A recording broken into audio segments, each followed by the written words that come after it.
What's going on, everybody? Welcome to the Fourth and Long podcast. I'm your host, Cameron Thrash. Joined with me is my good friend, Jase Long. Jase, what's going on, brother? What's up, man? Nothing much, man. A lot to talk about. This could be a 2-hour show if we let it be. It's a work night, too, which sucks. Yeah, great weekend of college football, though. Oh, my God. The slate is packed. The slate is jam-packed. Before we get to that, the CFP ranking, the first edition of the college football playoff ranking, came out Tuesday. I'll list the first 6. And keep in mind, this doesn't matter whatsoever. It's the first time. Number 1, Ohio State. Number 2, Georgia. 3, Michigan. 4, Florida State. 5, Washington. And 6, Oregon. What do you hate about that, Jason? It's not too bad because it's the first rankings. But Ohio State over Georgia is just crazy to me. Also, Washington has a better win than Florida State. Absolutely. Which is also weird to me that they're not ranked above Florida State. But besides... so this is mine. Number 1 is Ohio State for me because they got the Notre Dame win in Indiana. Then they also had the Penn State win, which we can talk about Penn State. That's a different conversation. But beating those 2 ranked teams, those are the 2. They have 2 wins compared to everybody else's 1. Like Washington has 1 great win. Georgia, a couple good wins. Florida State, 1 great win. But Ohio State has 2 on paper, so I do have Ohio State at 1, 2 at Georgia. 3, Florida State. 4, Washington, only because Washington has looked a little sluggish these past 2 weeks over Arizona State and Stanford. I kept them at 4 behind Florida State. And then 5 is Michigan for me just because it's not their fault, but they just have not played a living and breathing soul right now. So it's just tough to tell. And then Oregon at 6 because obviously they have the 1 loss. Yeah, Michigan's best win is Rutgers, I believe. Rutgers. Yep. So yours isn't a whole lot different than mine. I got 1 Georgia. Just going off the eye test, really. They look dominant. Yep, they do. Ohio State number 2. They have 2 pretty good wins, even though Penn State I don't think is a very good football team. Yep. 3, I got Florida State, which contradicts everything I just said. 4, Washington. 5, Michigan. 6, Bama. I got a top 10 if you want to hear all 10. Okay, do it. All right. 7, Oregon. 8, Texas. 9, Oklahoma, and 10, Ole Miss. I like it. I like the Alabama over Oregon pick, but I would take Oregon because I think they have the better loss. Washington at Washington, and they had plenty of chances to win that game. Dan Lanning, not questionable decisions, but kind of like, wow, this guy's going for it. Alabama, the loss at home against Texas. I think it's a worse loss, so I would have Alabama at 7. CFP has Texas at 7, and I don't know if I like that or not. It's the first rankings, really. It is. So what they did is put all the undefeated teams together, then all the 1-loss teams and all the 2-loss teams. So. Yes. And I really don't have a problem with it. Obviously, we're probably spending too much time on it already, but it's the first one. Doesn't matter. Everything will get worked out. There's no big gripes at it for me. Let's move on to some interesting games, but not the games we're going to dive real deep in. The number 1 team in the country is at Rutgers, 11 a.m. this week. Thoughts on that game? Not a whole lot, actually. It's probably going to be another boring Big Ten game. Ohio State starts out slow, pulls away in the 4th. That's really about it. So Ohio State is picked to win by 18.5 points. What I like about this game is it's a great story for Rutgers. They're already bowl eligible in week, 10? So they're 6-2 at the moment. Greg Schiano in his second stint as Rutgers head coach, which I didn't even know about till about a month ago. This is his second time at Rutgers. Their biggest win this season is over Virginia Tech, which that win looks a lot better now. And another thing to keep in mind, Ohio State won this 49-10 last year. Yeah, so DJ Stroud. So I'm excited to see Henderson and Marvin Harrison, but it ain't gonna be a ball game. I don't have any faith in this being a ball game. I think I heard that Rutgers was bowl eligible. So yes. I'm all for it. I'm a Rutgers bandwagon. Let's go Man, Rutgers. we played Rutgers. Arkansas did. I think the really, really ugly years after Tyler Wilson left. And even his last year there, we lost to him, I want to say twice, 2 years in a row. So bad, bad nightmares from Rutgers. But Ohio State wins big. Yeah. Jacksonville State at South Carolina. 7-2 Jacksonville State. That's the only reason I bring it up. Playing South Carolina, 2-16 at South Carolina. Now South Carolina's 2-6. Like I said, they need 4 straight wins to reach a bowl game, and they have a path to do it. Which Jacksonville State, Vanderbilt, Kentucky, and Clemson in the final 4 games. All winnable. And let's cut the bull crap. It's Jacksonville State. This is an SEC team. I think that South Carolina gets back in the win column. They have not won a football game in over 5 weeks, Jason. That's crazy. I feel like it's the same story every week. Yes. Okay. Not to overreact here, but it could not be an overreaction. I believe Shane Beamer is a really good coach and fits that South Carolina team very well. If they lose this ball game at home, what happens to him at the end of the season? If they lose this ball game at home, I don't think you can justify keeping him if he loses to Jackson State. will he break another foot? All right, next game. This game looked a whole lot better a month ago. Number 11, Penn State travels to Maryland. Penn State's coming off two back-to-back bad performances. An Ohio State loss where they scored 12 points and 1 touchdown was in garbage time. And Indiana scare where they needed a safety to win by 9 at home. Maryland started off 5-0, and I was really excited about Maryland really looking good. Talia, I feel like he's been there for a decade now. It's kind of crazy, but they have lost 3 straight games. They were up 17-10 on Ohio State in the third before losing that game. Then they lost to Illinois and Northwestern last week. So, thoughts on this one? Penn State going to be Penn State. They're going to look ugly. They're going to get it done. Probably going to run a lot. They can't throw the ball to save their lives. Drew Aller, he needs to get some reps in this week. Jase, what kind of world are we living in where Kansas State and Iowa, or Kansas and Iowa State, have a game that has Big 12 championship implications on it? Yeah, dude, it's crazy. I believe Kansas broke the top 25 this week. Yes. Yep. I love it. I think they keep rolling. Okay. Get this stat. If the season ended today, based on some loophole or rule or stat, did you know Iowa State plays Oklahoma in the Big 12 championship? If it ended today, crazy. And they're so under the radar. You never hear about them. Yes, they're 5-3. Their only conference loss is Oklahoma by 30. They lost to Iowa by 7. They let Iowa score 20 points on them. And they lost to Ohio 10-7. That's crazy. I think Iowa State gets it done. I really do. I think Iowa State's going to beat Kansas. I disagree. I think the Kansas hype train keeps on rolling. Okay, I think coming off that emotional win, it's going to be a weird spot. I think it's an early game or it could be a 2:30 game. I'm not positive. But I got Iowa State winning that one. Another crazy thing, Jace, Virginia Tech takes on Louisville. The winner of this most likely goes to the ACC championship against Florida State. Both teams only have 1 conference loss. Virginia Tech is 4-4 with losses to Purdue, Rutgers, Marshall, and Florida State. But they have been hot as of late. I don't think it matters. Louisville, when they get going, that's a good football team. I mean, they manhandled Notre Dame. You got what's that? Enter Sandman. That's what Virginia Tech does. They walk out. Man, that is awesome. Yep. If they get good again, which you can say they're good, man, it's a good place to be. All right. Number 16, Oregon State travels to Colorado. Colorado has lost 4 of their last 5 after starting off 3-0. And their last 4 games, if they want to be bowl eligible, they have to win 2 of these. Oregon State, Arizona, at Washington State, and at Utah.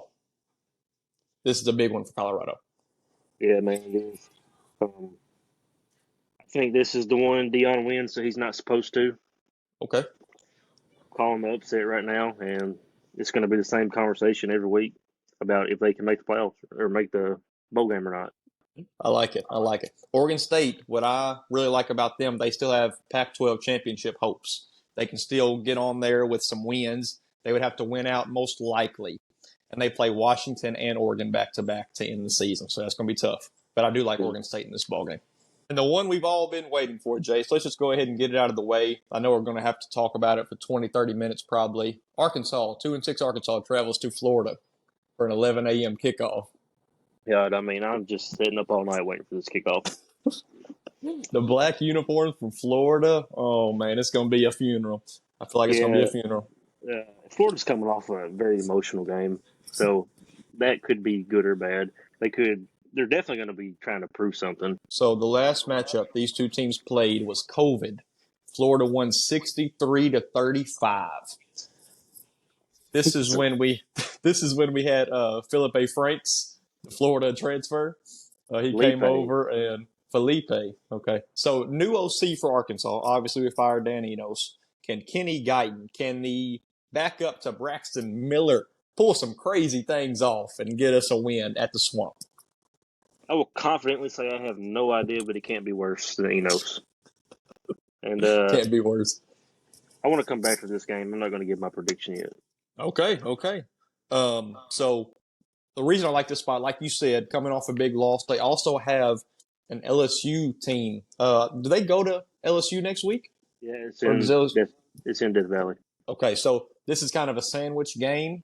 They might look over Arkansas. So I like that spot for us. This is one of the only positives or kind of ways to twist it around that I can say I have confidence. But there it goes. All right. Previews and predictions are deep dives into these ball games.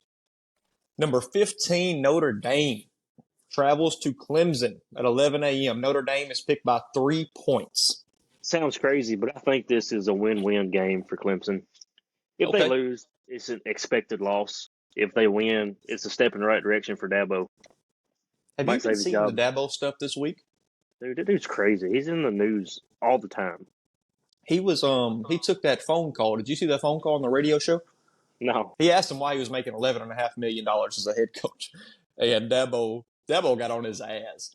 He got on, and most of the things were true. They really were. I agreed with Dabo in a lot of things. But at the end of it, he kind of got himself in trouble. He said that if Clemson doesn't want me, they can come tell me, and I can walk out of here and go somewhere else. But I can't see Clemson. Oh gosh, him in Arkansas.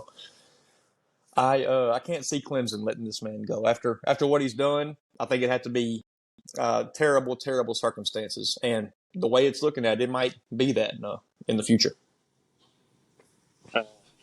My prediction for this game, it's not a very exciting game. Two mediocre offenses. I actually think Clemson goes into the half up 10-0 and loses 28-10. Really? You think it's a complete switch? Yep. Clemson's on a 2-game losing streak.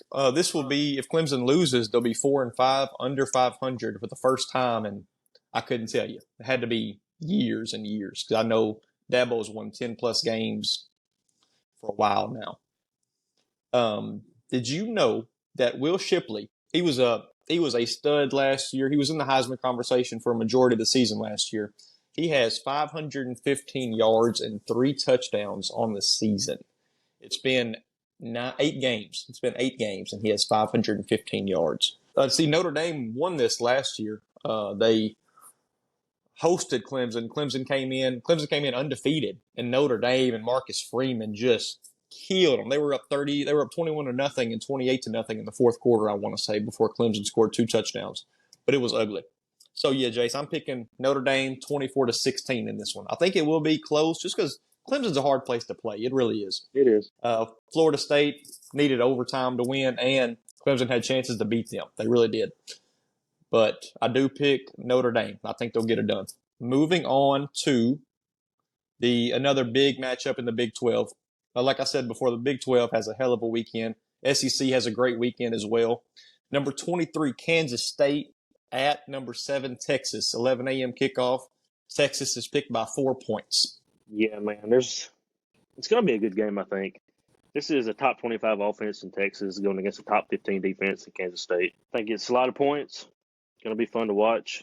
And, Will Howard looks really good, but Blake Murphy looked a little bit better. He did. He really did. So it's been a strange season for Kansas State. You know, they had that loss to Missouri, and then they had that loss to Oklahoma State when everybody thought Oklahoma State was terrible. Now that Oklahoma State loss looks a little bit better now. Oklahoma State has really come along, and we'll talk about them in a little bit. But Kansas State really found themselves in that Texas Tech game. They let Avery Johnson, the backup quarterback, come in. He had 5 rushing touchdowns in that Texas Tech game alone. His first real big-time minutes of the season, he had 5 touchdowns, rushing touchdowns in that ball game. He's got 8 total touchdowns on the season. This quarterback play. They're trying to treat it like Peyton Thorne and Robbie Ashford at Auburn, except it's about 10 times better. Yeah. So, yes, Kansas State is doing it so much better than Auburn is. And I think Hugh Freeze is kind of shutting that off anyway. Texas has a lot on the line for this game, and it's in Austin. Man, it's going to be a lot of pressure on them. A lot of pressure. In their last 2 games, Kansas State has beaten Houston and TCU by a combined 82-3. The last 2 games, 41-0 over Houston, 41-3 over TCU. Yeah, dude, they murdered Houston last week. I have Texas winning this 31-24. That's very close to my prediction. I think it's going to be a QB battle, but I think that Texas defense gets a few stops they need. I got Texas 35-24. How likely do we see Arch Manning in this ballgame? If I think about it really hard, maybe like 0%. I don't see it happening either. Social media is going wild with wanting him to come in and play, but man, Why if you don't need him, just redshirt him. I think that's their goal, which they should. That's a good idea. And Malik Murphy has been really, really good for them in the game he played. Now, this is another coming out party for Malik Murphy. He can really get on the rise if he has a really good game against a good Kansas State defense. That'd be a heck of a resume builder right there. I don't think he's, no matter what he puts up, is going to play enough to get the starting job over Arch next year. So, none. Nope. No matter what he does. He could be a sought-after transfer target, you know? Absolutely. Did you know that Texas running back Jonathan Brooks, he is top 6 in rushing yards. He has almost 1,000 yards rushing and 7 touchdowns on the season.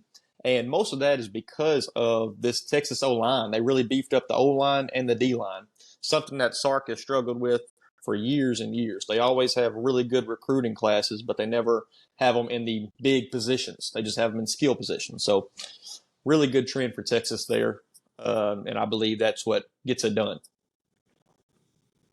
Yeah, man. Big weekend for Texas. The next game, and this is a fun one, Jase. I can't wait for 11 a.m. pretty much for this game. You got Jimbo Fisher versus Lane Kiffin. A&M comes to Ole Miss, 11 a.m. kickoff. Ole Miss is the 3-point favorite in this ball game. Man, this is a scary game for Ole Miss. Texas A&M has nothing to lose at all. Nothing. It's going to be a fun one. Man, and if A&M wins, it's going to have really big implications on the West. Yes, it will. Especially if LSU gets it done in Tuscaloosa. It'll clear some stuff up. If Ole Miss drops one, if LSU drops one, even if they beat Alabama, it'll just clear some, even if whoever wins that game, if they just drop one like this one, it'll clear some stuff up. The West needs clearing, man. It's a little muddy right now. Yeah. But that O-line has got to protect Max Johnson. Yeah, just went blank. I don't think they can. You got to protect Max Johnson because he's about as reckless as Jane Daniels is. That man don't care. He don't. He gets lit up like a hockey player out there, man. Dude. It's insane. But at the end of the day, I think it's going to be same old Jimbo. Dart's playing as good as anybody right now. He's playing so good. I got Ole Miss winning. They do not cover. Close one, 28-27. Okay. I like that pick. Have you been seeing Lane Kiffin's comments this week over Jimbo? No. So they have a hatred towards each other. They really have. Kiffin's never lost to Jimbo. Lane said that A&M is the best 5-3 team ever. And he also said this should be a matchup on for 2 top 10 teams right here. It has the talent to be a top 10 matchup. That's great. He's lucky Ole Miss got the top 10 ranking, or that would have been crazy comment. How do you not like Lane Kiffin? Do you not? How do you not like him? He's great. Yeah. I like him whenever he does this stuff, and it works. When he did it against Alabama, it was just stupid. What was that, a month ago? It was just Yeah. stupid. For Ole Miss, the two running back system has been beautiful this year. You got Ulysses Bentley, Quinshon Judkins. They have been phenomenal. And the Aggie line, I just don't think they protect Max Johnson enough, like we talked about. But if they can set up some screens to Le'Veon Moss and get their playmakers in space, man, you got Anais Smith, you have Evan Stewart, and then Edgerrin Cooper on the defensive side. Oh my gosh, that man is a stud. Ole Miss seems like a very beatable team that you just can't beat for some reason. Yes. Ole Miss has 500+ yard receivers on the year. That's crazy, dude. Yeah, Dart is slinging that thing. Yes, he has been. He's been so good. I remember before the season, I don't know if I had him top 6 in the SEC, and that's a terrible take to have nowadays. I remember when Walker Howard transferred. I thought he was going to take the starting spot. Thought he was too. Oklahoma State's quarterback wasn't Shapen. Was Sanders, Spencer Sanders. Yep. I thought he was going to take the job. Yeah. Nope. Good on Dart. Absolutely. He's been playing his ass off, man. I have Ole Miss 30-20. Ole Miss. I think it's going to be a close game throughout, and I believe A&M is down 23-20 with about 5 minutes left, and they got to punt the ball, and hopefully their defense stops them. Then Ole Miss breaks one, so to win by 10. The next game, number 12 Missouri at number 2 Georgia, 2:30 kickoff in Georgia. Georgia's picked by 15.5 points. Man, that 15.5 point spread is kind of crazy. It's a lot. I mean, this is it. This decides the East. Yes, it does. Absolutely. Super excited about this game. I'm almost as excited about this game as I am Alabama LSU. Okay. So, who I think lost Tuesday night the most when those rankings came out? Oh, Mizzou, yeah. The Missouri Tigers. The Missouri Tigers. Kirby is going to put that number 2 everywhere. He's gonna put them number 12 and Missouri number 2. That's what he's going to do. He's going to remind them that they almost lost last year to Missouri. It was their closest regular season game of the year last year, if that makes any sense at all. Missouri was up 22-12 in the fourth quarter last year. Just crazy how that turned out. So, yeah, Kirby is going to have them, like he always does for big games, he's going to have them ridiculous Saturday.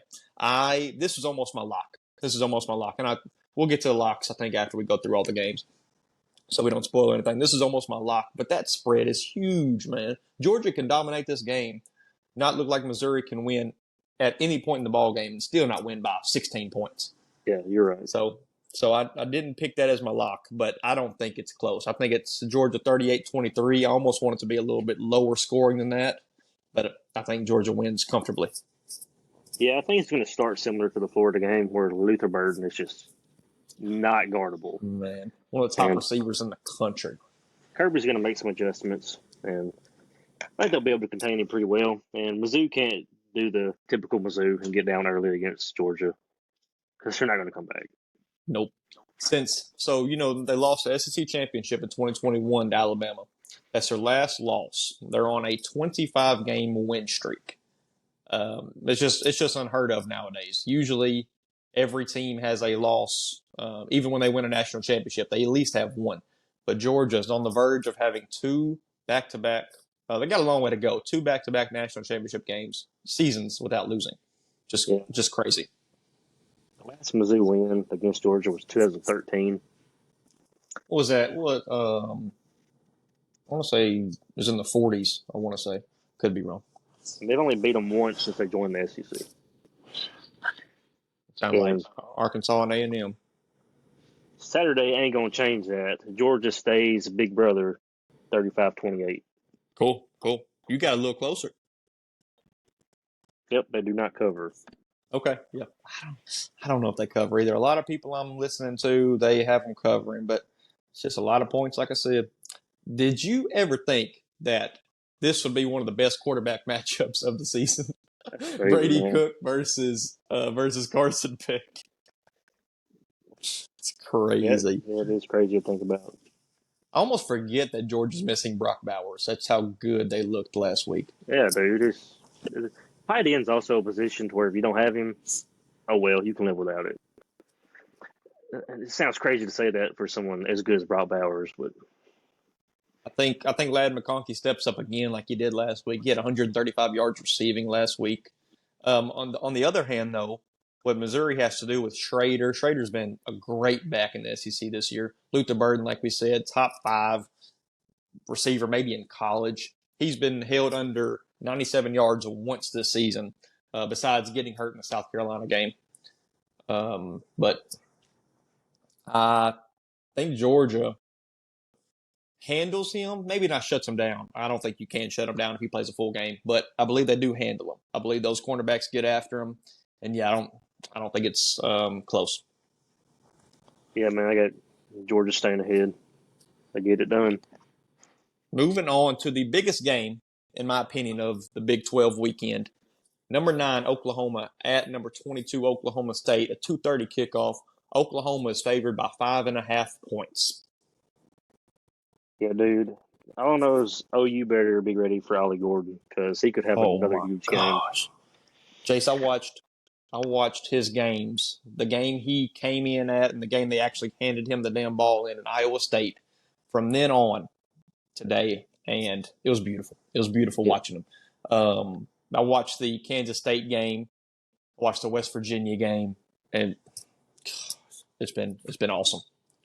Yeah, OU's going to have to make those defensive adjustments because right now they have the 52nd rush defense in college football, and that ain't going to cut it against him. No, it's not. No, it's not. So, Jace, this is the last of this rivalry for the foreseeable future. We don't know when they'll play each other again. So that place in Yeah. Bedlam, in Stillwater, is gonna be it's gonna be insane. It's gonna Dude, be I insane. will never forget when Lincoln Riley's last game, they upset Oklahoma, and they thought Lincoln Riley was going to take the LSU job, and they played Colin Baton Rouge. That That was iconic. that is crazy. That was the Caleb Williams year. I think they Yep. won. I want to say they won like 37, 33 or something. That was a hell of a game. I remember me and Kelsey were watching that together. That was a good one. Yeah, man. But also, Alan Bowman was only 50% completion against a two-win Cincinnati team. You can't have That's the that. thing. That's the thing, man. It's not promising at that position. It's Ollie Gordon. Just give the ball to him and get out the way. Feed him 60 times. Yeah, I think that Oklahoma forces Bowman to throw the ball to win the game, and he just can't get it done. Okay, I get that. Oklahoma State's had a weird year this year with Mike Gundy. They ended last year horribly. Yeah. But this year they had the loss to South Alabama 33-7. They also lost to Iowa State, which Iowa State has been good since then. But man, they've won 4 straight since then. And that's because of Ollie Gordon. That's because he's first in rushing yards in the NCAA. And since the SAU game, since the South Alabama game, he's averaged 163 rushing yards in those 6 games. This is going to be a huge game, big rivalry. I think OU gets their revenge game. It's getting embarrassed by Kansas last week. So another stat for you. Let's see if you're in the ball category, Jace. Let's see All if right. you know it. All right. 250-plus yard games in a row for Ollie Gordon right now. Since what Oklahoma State running back has done that before? I know it's on the tip of my tongue. Hall of Famer. Barry Sanders. That's right. Dang, that was too good of a hint. It was. Dang it. You remember playing that in NCAA 13, the Heisman? Yeah, that was fun. Oh, my gosh, man. I had RG3 freaking balling. Dude, I used to put them on Arkansas. I used to put them on terrible teams and just go off with them. Wasn't Desmond Howard on there? Yeah. Tim Tebow. Oh, man. I'm so ready for that next year. All right, we got to. I'm What's so ready for that your- next year. What's your score prediction? My prediction, Jace, I got Oklahoma State winning it. I got the last matchup for this for a while. The place is going to be crazy, like we talked about. I think Oklahoma State wins 34-27. Couldn't disagree more. Okay. I think OU shows up the same OU that showed up against Texas. The same I like it. OU that's going to win the Big 12. Okay. I got OU 42-28. Woo-wee. Is it close or no? No, it's not close. Okay, Jace. Okay. You think that team from last week? I know it was a good game in Kansas. I don't know if they win the Big 12. I don't know. So moving on to the Pac-12, number 5 Washington. You want to talk about offense? Number 5 Washington at number 20 USC. 6:30 kickoff. Washington is picked by 3 points. Man, what a game this is going to be, I think. This is going to be the definition of a shootout. Man, Shootout. let me throw some numbers at you, Thrash. Do it. Washington is ranked 116th in passing yards allowed per game. Gets better. Guess what USC is ranked in passing yards allowed per game? 130th. 104. That's crazy, Jay. That's crazy. Total defense, Washington, number 95. Okay. I'm tired of hearing the LSU slander because they're 15 spots behind LSU. Man, I had no idea their defense was that bad. USC, 111 in total defense. His quarterbacks are about to go off. Yes, they are. The over-under in this, I want to say, is 75 points. I'd probably take over. Most people are. I watched Baker Mayfield versus Patrick Mahomes, that crazy game, Oklahoma versus Texas Tech. I watched that a couple weeks ago, and it just gives shades of this one, man. So USC, they still have everything to play for, even though they've been disappointing the last 3 weeks. They have everything to play for in the Pac-12. They beat Washington, then everybody in the Pac-12 has one conference loss, and that is huge. USC would be in the driver's seat to play in a Pac-12 championship. As crazy as that sounds, they still have a lot to play for. The playoff is out the table for them, but they do have a chance to be in the Pac-12 championship. Yeah. Penix Jr. can solidify his Heisman with this game. Yep. Because he has so much potential to just air it out against this USC defense. So Washington's last 2 games, they have won 15-7 over Arizona State, where a pick six pretty much won them the ball game. They did not have one offensive touchdown. This insane offense, Michael Penix Jr., you have Rome Odunze, McMillan, and you don't score an offensive touchdown. That's just, it's insane. The next week, they play Stanford, a pretty bad Stanford team, even though we saw them come back from Colorado for 29 points, but doesn't make them good. They beat them 42-33 in a game that was 35-33 late in the fourth quarter, and Stanford dropped a 4th down conversion to put them in field goal range. And Washington went down, scored, made it look better on the scoreboard, but they beat a really bad Stanford team pretty much with one possession.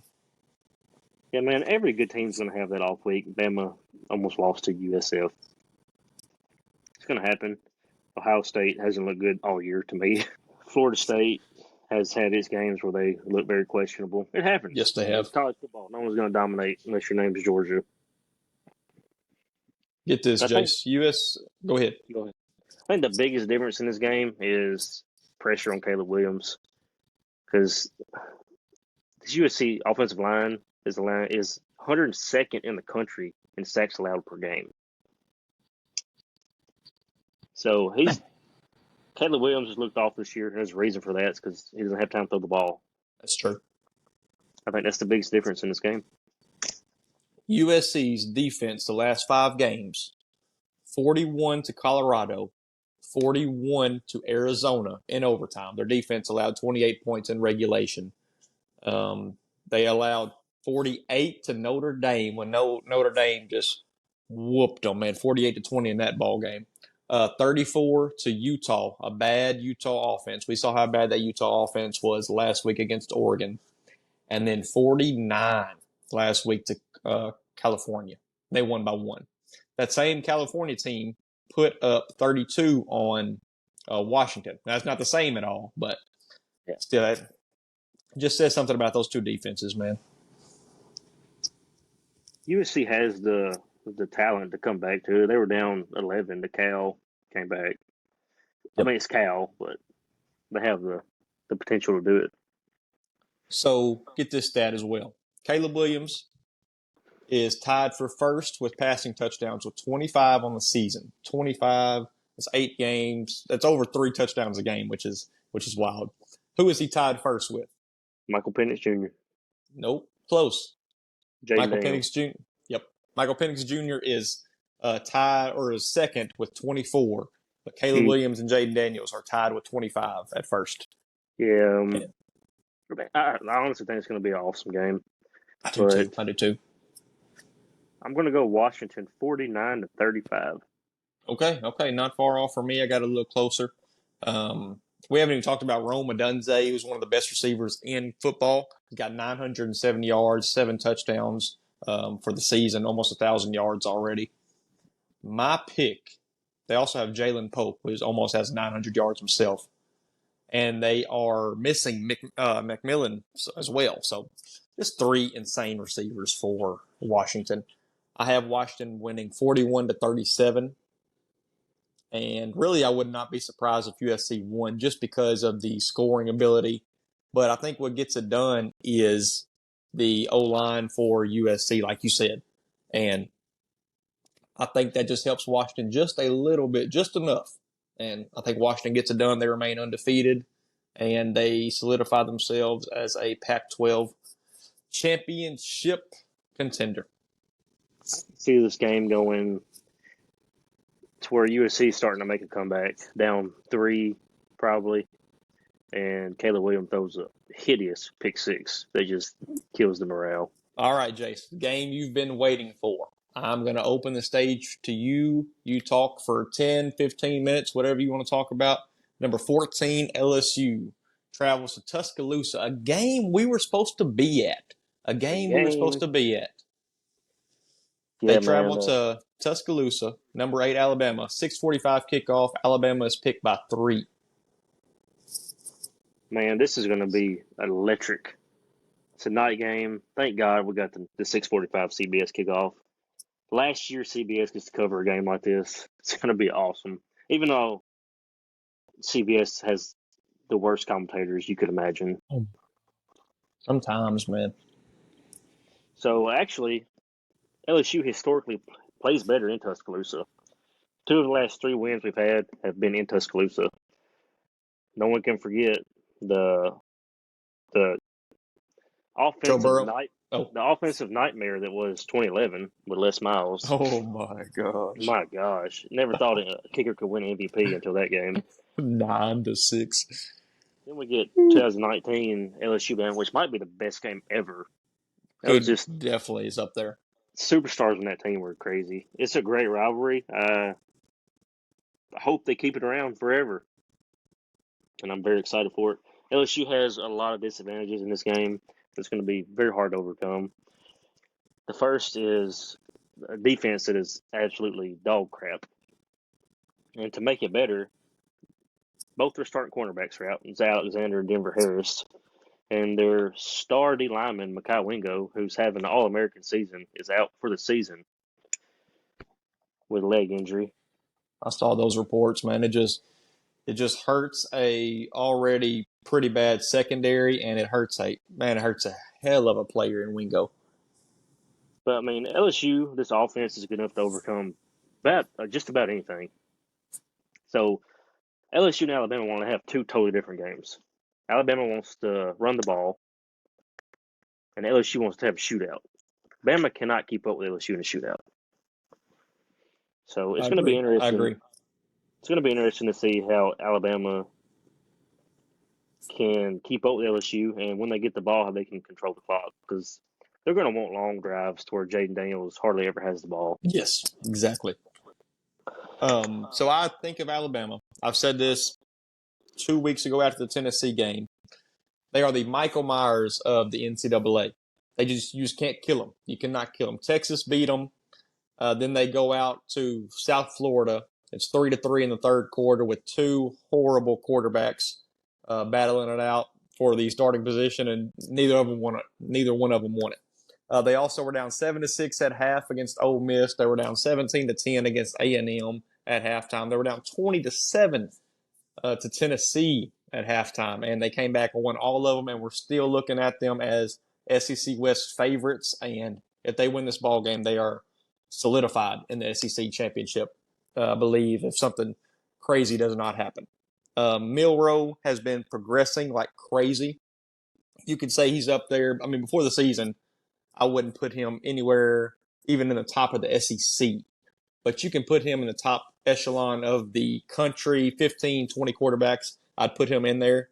And I never would have thought I'd be saying that. And it's not even because of his legs. It's the crazy part. Last year, he came in for Bryce Young every now and then when he was dealing with injuries, and his legs were just insane. Arkansas knows all about his legs.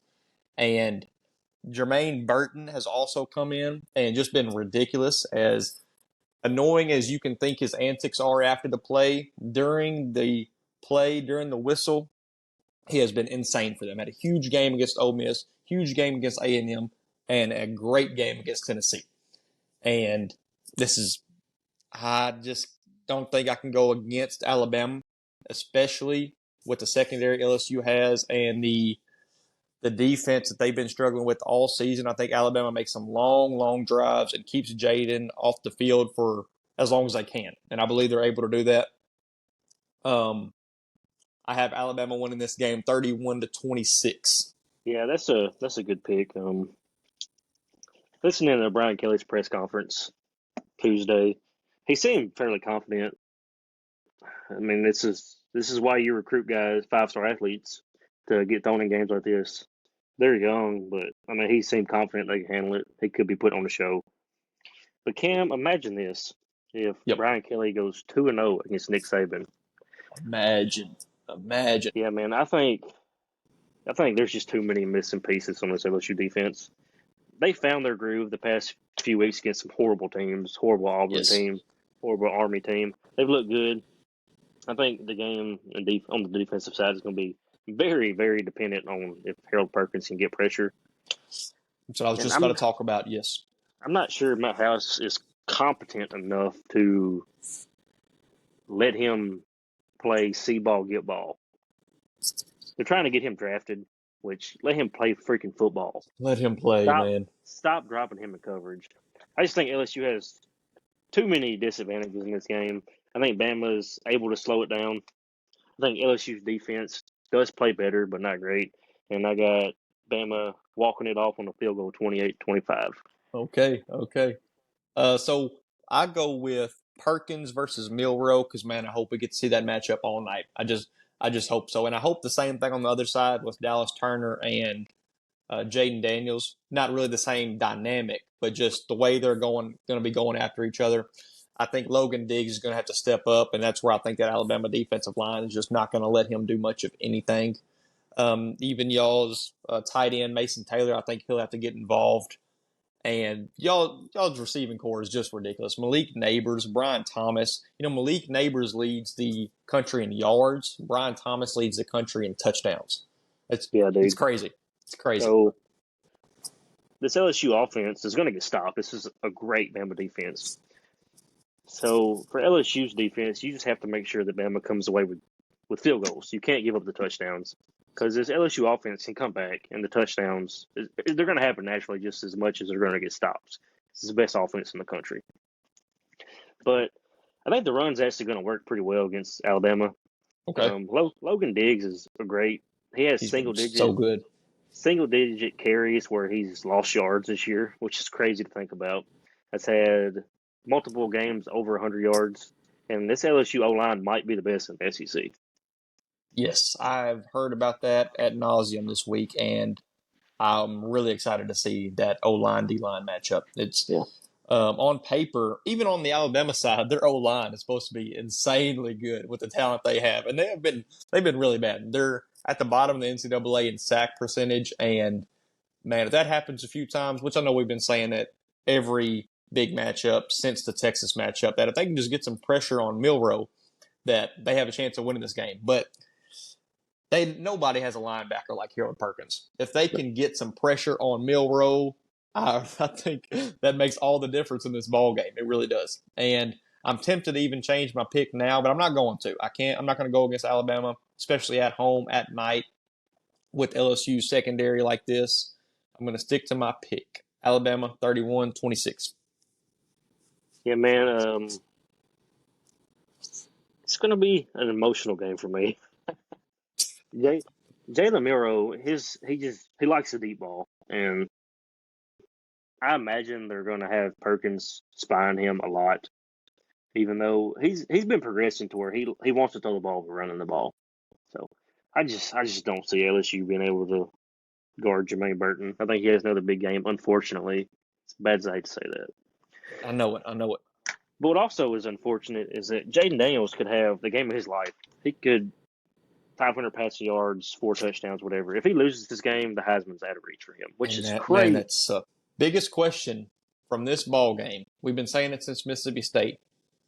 Will we see Nussmeier Saturday? No, what? Yeah, Uh, oh man, I just had to make throw it that in there. What if it's? make that a thumbnail. What if it's? Yeah, that's a good one. We get some views on that one. What if it was 38-7 at halftime and they put Nussmeier in? What would you do, Jason? Oh, dude, our podcast would get canceled if I told you what I'd Oh do. gosh. All right, so that's our picks for the week. The biggest matchups of the week. It's just going to be a hell of a Saturday, man. It really is. One more. You did not do what? One more I got to talk about. Go ahead. UCLA versus Arizona. I just want to say we are Arizona lovers on this podcast. Absolutely. No evidence to back this up. Arizona 18-16. I have UCLA actually winning that ball game. As bad as I hate to say that, Chip Kelly has just turned the program around on its head, man.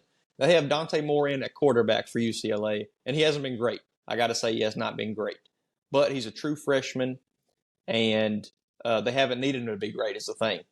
He has turned that program on its head. I say that because the defensive side in UCLA is phenomenal, and I think they'll get after Fafita, that offensive line. I think he'll be running everywhere. So I have UCLA winning 22-16 over Arizona, and it's a big game for the Pac-12 as well because Arizona has been upsetting some teams. They've been coming close to some really good teams, and they just gave Oregon State their second conference loss the other day. What's going to happen in this game, more than likely, is Dion is going to get on the phone and say, "Hey, Arizona, UCLA, bunch of thieves." Man, that video went viral as well. Arizona's going to say, "I got you, Dion." 18-16, Arizona. Okay. Jason, have you been seeing the Michigan stuff? What about it? The sign stealing stuff? Yeah. It's crazy. I saw that Connor Stallions guy. He might be a bigger fan than me, and that's tough to say. He might be a bigger fan of his program than me. He wrote a 600-page essay about his love for Michigan. I don't think I'd do that for Arkansas. Now they haven't given me as proof or enough things to be happy about, like Michigan has for him, most likely. But I don't think I would. I still wouldn't. But yeah, he was at the Central Michigan game. They're trying to figure that out for some reason. He was on the sideline with the Central Michigan jersey on, or Central Michigan shirt on, and pictures came out of it, of him being on the sideline. And Central Michigan, instead of just coming out and saying who this coach was, they said, "We will investigate this." So apparently they really have no knowledge of this guy, and they really had no idea he was on the sideline. Or they did, but they just could not come out and say, "Oh, this was whoever this was." But Yeah. Bold prediction. Stupid bold prediction. Harbaugh to the Saints. hey, I don't mind that. I think he's gone, Jace. I really do. You think I so? really do. I really I hope think so he's gone. because the number one player in next year's class is a 5-star quarterback, and it's down to us in Michigan.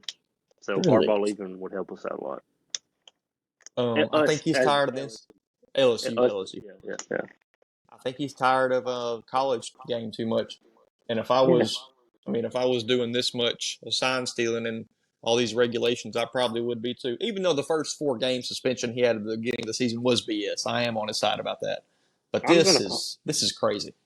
I'm gonna call you not a real Arkansas fan because, dudes, I flunked out of college. I'd write a 900-page essay to Brian Kelly today. Oh my Today. gosh!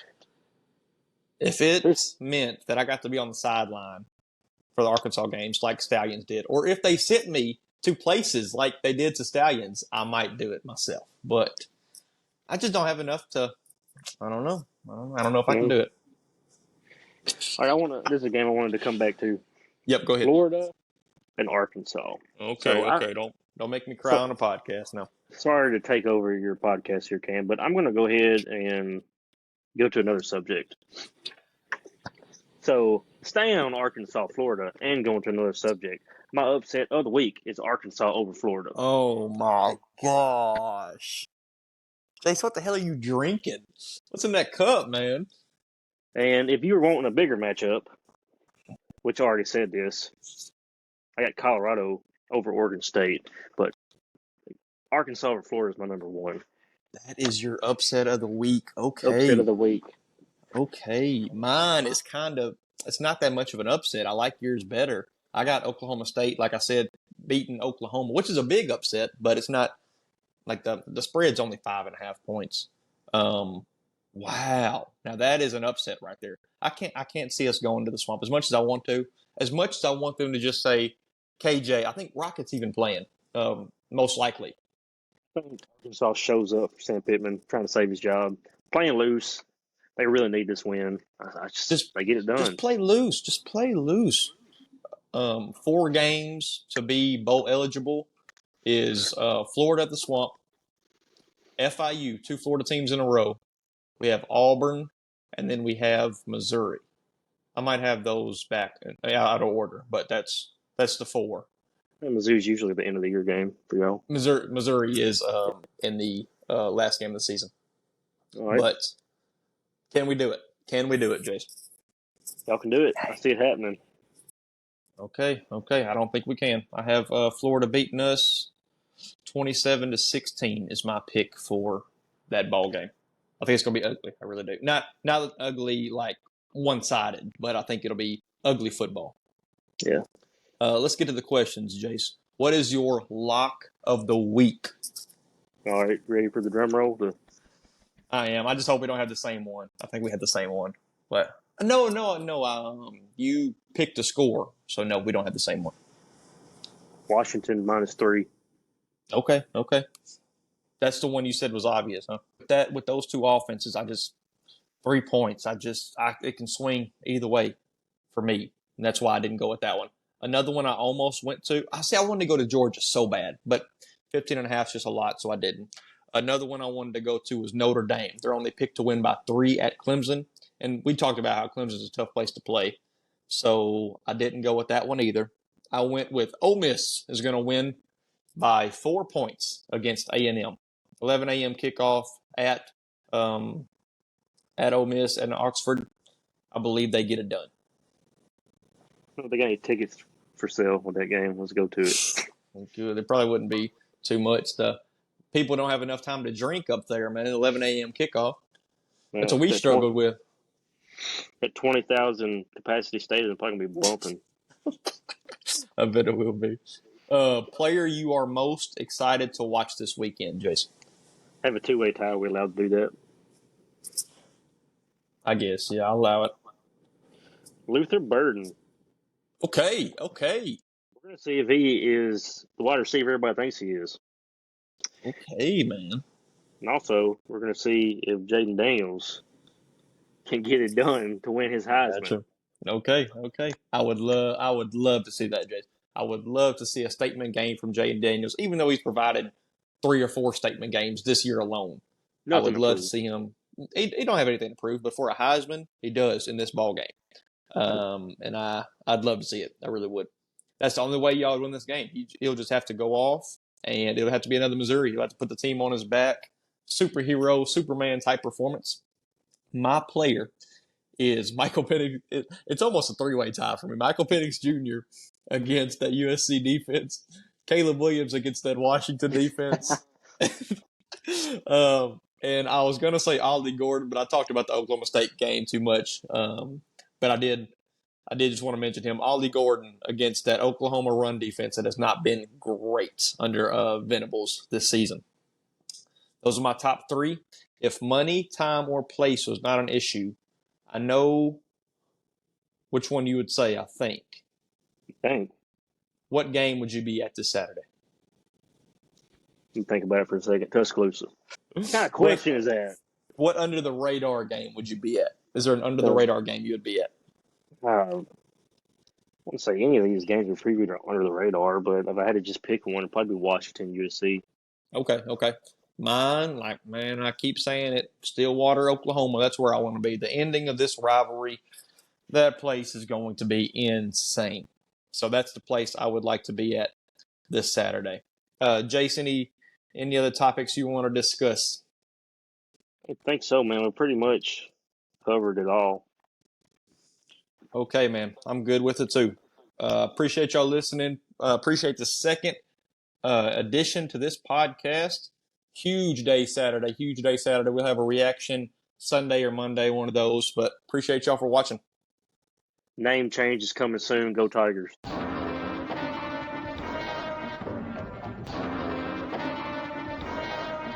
Yeah.